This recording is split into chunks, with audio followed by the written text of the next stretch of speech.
Hello, good morning, dear students. I welcome you all on my YouTube channel. So, today we will discuss the top 10 questions in chemical kinetics for NEET 2025. इसमें important questions आते हैं लेकिन easy questions आते हैं, to the point questions आते हैं, general equation से आप निकाल सकते हो. सो मैंने टॉप 10 क्वेश्चन जो यूजुअली आते हैं वही क्वेश्चंस फिर से दोहराए ताकि इसी तरीके के क्वेश्चंस यूजुअली आते हैं, ठीक है ना. So before discussing the important questions, kindly subscribe as well as share this channel, क्योंकि मैं फिर करूँगा जितने भी यूनिट्स हैं उनमें सारे क्वेश्चन एक्सपेक्टेड क्वेश्चन में बताऊँगा. फर्स्ट क्वेश्चन जो है, what is the unit of first order. आपको पता ही है कि फर्स्ट ऑर्डर यहाँ यूनिट निकालने के लिए किसी भी ऑर्डर का जीरो, फर्स्ट, सेकंड, मोल, 1 - n, litre n-1, second inverse, यहाँ से निकल सकते हैं आराम से सेकंड -1, ठीक है ना. ये हमारे फर्स्ट ऑर्डर के लिए. सिमिलरली आप जीरो ऑर्डर के लिए भी निकाल सकते हो, लेकिन आ सकता है ज़्यादा इंपॉर्टेंट इसमें आता है कि फर्स्ट ऑर्डर का यूनिट क्या होता है. लेकिन कभी कभार कंफ्यूज नहीं होना है. रेट ऑफ रिएक्शन का आपको पता है मोल पर लीटर पर सेकंड, वो अलग है, रेट का अलग है, कंफ्यूज नहीं होना है. ये फर्स्ट क्वेश्चन है. चलेंगे हम दूसरे क्वेश्चन पे. दूसरा क्वेश्चन किस तरीके से आ सकता है. सो दूसरा, let the half life of zero order reaction is 5 minutes, then how much time will it take to complete 75 और 80%. आपको बताना है. डायरेक्ट इक्वेशन से निकाल सकते हो ty/tx is equal to y/x, और t75 को याद रखना. जैसे t50 का आपको पता है जीरो ऑर्डर के लिए a/2 के, 375 के लिए 3/2 t50, तो t50 का आप डाल सकते हो, यहाँ से निकाल सकते हो. t80 का भी यहाँ से इस वाले इक्वेशन से आप आराम से निकाल सकते हो. ty/tx is equal to y/x. t का मतलब होता है हाफ लाइफ टाइम, यहाँ कितना भी टाइम हो, किस वाले टाइम पे आपको निकालना है, आप आपस में इनको रिलेट भी कर सकते हो. सो ये दूसरे टाइप का क्वेश्चन है जो यूजुअली आता है, हर किसी एग्जाम में आता है, चाहे आपका बड़ा एग्जाम हो, छोटा एग्जाम हो, ये हर जगह आता है.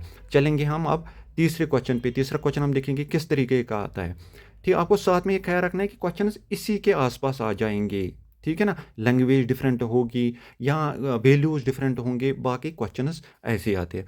तीसरे क्वेश्चन पे हम आ जाएंगे कि तीसरे तीसरे क्वेश्चन में क्या है. The rate constant of a reaction is 2 × 10⁻⁵ मोल पर लीटर पर सेकंड. द रेट फॉलोज, आपको बताना है कि रिएक्शन फॉलोज, ये जीरो ऑर्डर है, फर्स्ट ऑर्डर है, सेकंड है. आप ऊपर यहाँ यूनिट से ही बता सकते हो ये जीरो ऑर्डर है, क्योंकि मैंने पहले मोल 1 - n, litre n-1, second inverse, आप यहाँ से ही बता सकते हो. सो जरूरत नहीं है ये करने की. ये क्वेश्चन आप नॉर्मली जब आपको वो इक्वेशन याद होगी तो निकाल सकते हो, ये जीरो ऑर्डर रिएक्शन है. अगर सेकंड -1 होता है यहाँ यूनिट, तो आप बोलते it is first order. Similarly आप बाकी ऑर्डर्स का भी निकाल सकते हो. सो ऐसे टिपिकल क्वेश्चन आते हैं, लेकिन आंसर्स देना बहुत ज़्यादा ईजी होता है. चलेंगे हम फोर्थ क्वेश्चन में, देखेंगे कि फोर्थ क्वेश्चन हमारा कैसा आ जाएगा.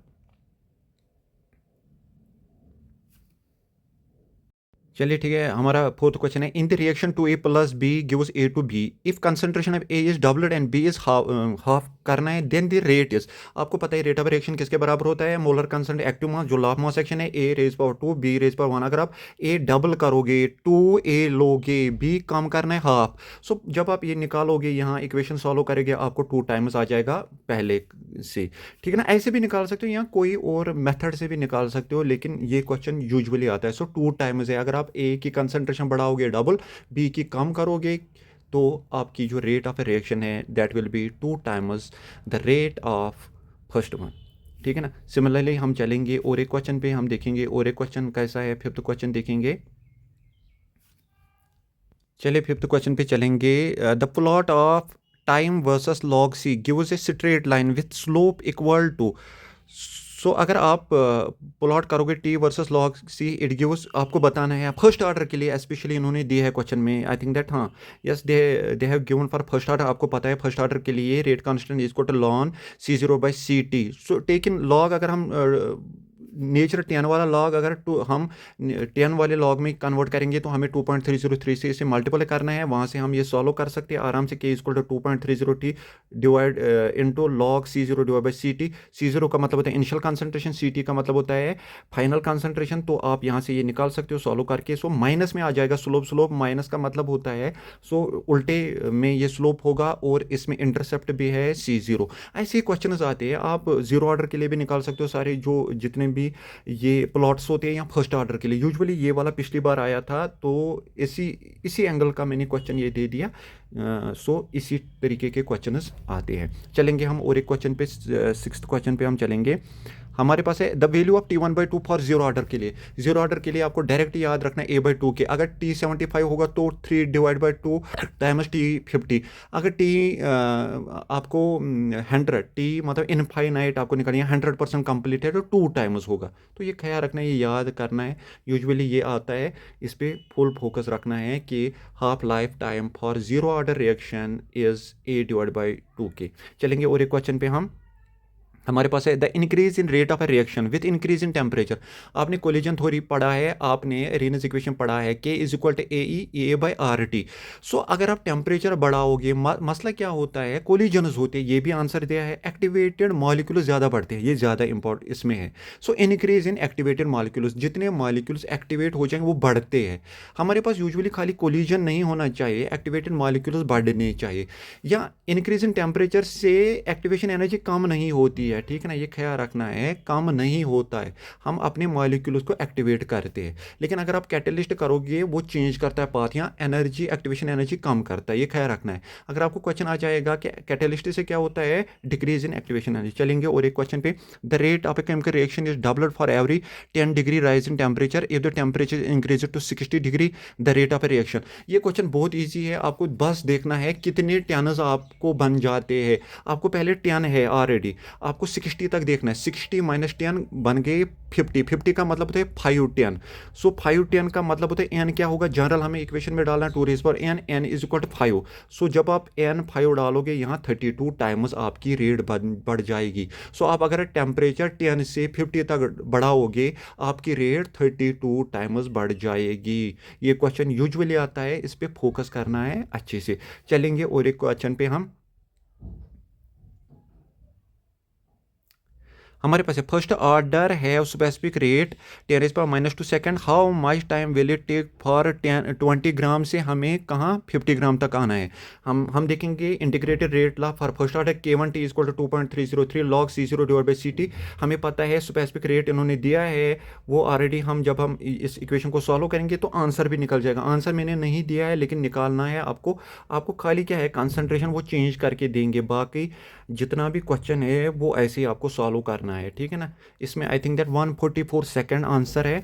सो आप चेक कर सकते हो, इसको सॉल्व करके आप चेक कर सकते हो। चलेंगे और एक क्वेश्चन पे हम 9th क्वेश्चन पे चलेंगे, फिर लास्ट वाला क्वेश्चन हमारे पास होगा।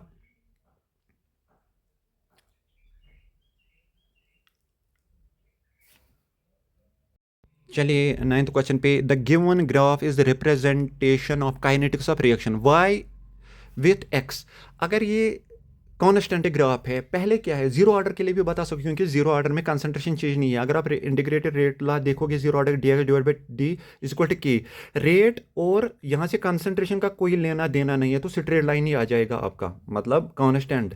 लेकिन T1/2 half life time for zero order के लिए भी यही वाला ग्राफ लगेगा, लेकिन अगर आप y वहाँ T1/2 मानोगे, x उस वक्त क्या मानोगे K, तो कांस्टेंट ही हो जाएगा क्योंकि T1/2 is equal to 0.963/K। सो दोनों के लिए ये चलेगा ये वाला ग्राफ। जीरो ऑर्डर के लिए जब आप वाई कंसंट्रेट रेट लोगे एंड एक्स लोगे कंसंट्रेशन, तो जीरो ऑर्डर के लिए भी चलेगा, लेकिन अगर आप फर्स्ट ऑर्डर के लिए लोगे 10 आपको T हाफ लेना है, ठीक है ना। चलेंगे और एक क्वेश्चन पे हम, लास्ट वाले क्वेश्चन पे चलेंगे, हम देखेंगे वो कौन सा क्वेश्चन है। और इसके अलावा थ्योरी वाले क्वेश्चंस भी आते हैं, ख्याल रखना है 2-3 क्वेश्चंस इसमें थ्योरी भी आ सकती, वो कर सकते हो आप आराम से, जैसे कोलिजन थ्योरी पे आता है, रेनॉल्ड्स इक्वेशन पे आता है, या ऐसा क्वेश्चन आता है जो थ्योरेटिकल है, ठीक है ना, एनालिटिकल क्वेश्चन भी हम उसको बोलते हैं, वो आप यूजुअली कर सकते हो, आराम से आप कर सकते हो। लास्ट वाला क्वेश्चन हमारा क्या बनता है, इसमें हम देखेंगे लास्ट वाला क्वेश्चन हमारा है for a reaction 3A gives 2B।